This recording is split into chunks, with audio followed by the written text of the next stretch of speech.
Iron-Blooded Orphans is not the best show of the season anymore, thanks to Otsumatsu-san, but it still has the edgiest name of all time. Hehe. That being said, it is still the second best show of the season and had a fairly good episode this week. However, nothing really stood out aside from the foreshadowing of the Elder's betrayal in Tekadon. I hope I didn't butcher that name. I have to assume that Orga knows what is about to happen, however, because this old-ass bum doesn't seem like the type of guy to have some sort of master plan or anything. Not expecting this entire ordeal to last a very long time, but I could easily be wrong. One unique thing that I did like this episode was the meeting of the two opposing parties in the cornfield, but only for two reasons. One, so this blonde guy, sorry I don't know any of the characters' names, knows the technology that Mikazuki has in his back because the technology is associated with the military, yet he does nothing to stop Mikazuki.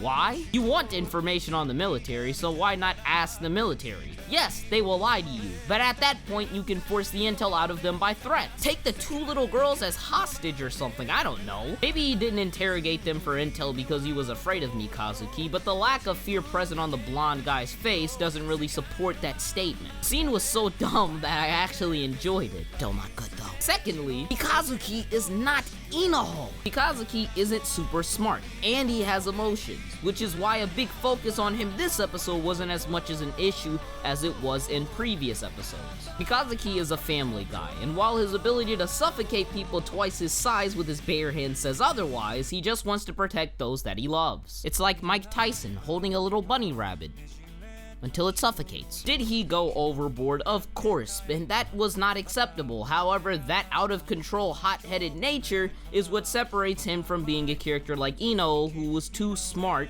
compared to other people around him. Note I didn't call Inoho smart because everybody else in that show was stupid. He's not smart, they're just dumb. Orga and Mikazuki are a system, and I think this episode did a really good job in insinuating that concept in the process of using some characterization. That probably sound like a ton of buzzwords, but that was the point. The only other issue I had with this episode was the info dumping that never really seemed like a problem up until this episode. I hate to reference such a shitty show, but as One Punch Man said, 20 words or less. I don't mean that literally, but shorten up the info dumping for God's sake, or cut up the info like Perfect Insider's first episode by adding in some sort of relief or action scene between each of the info dumps. Don't just go from people talking to different people talking. The music was nice this episode, the art was inconsistent, and the animation for the most part was pretty standard.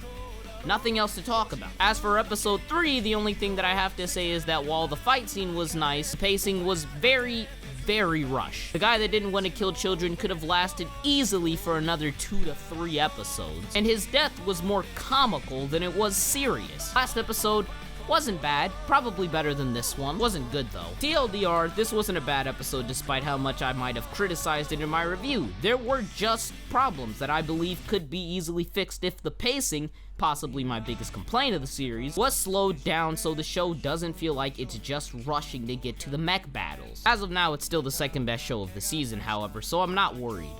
By the way, this show still sucks.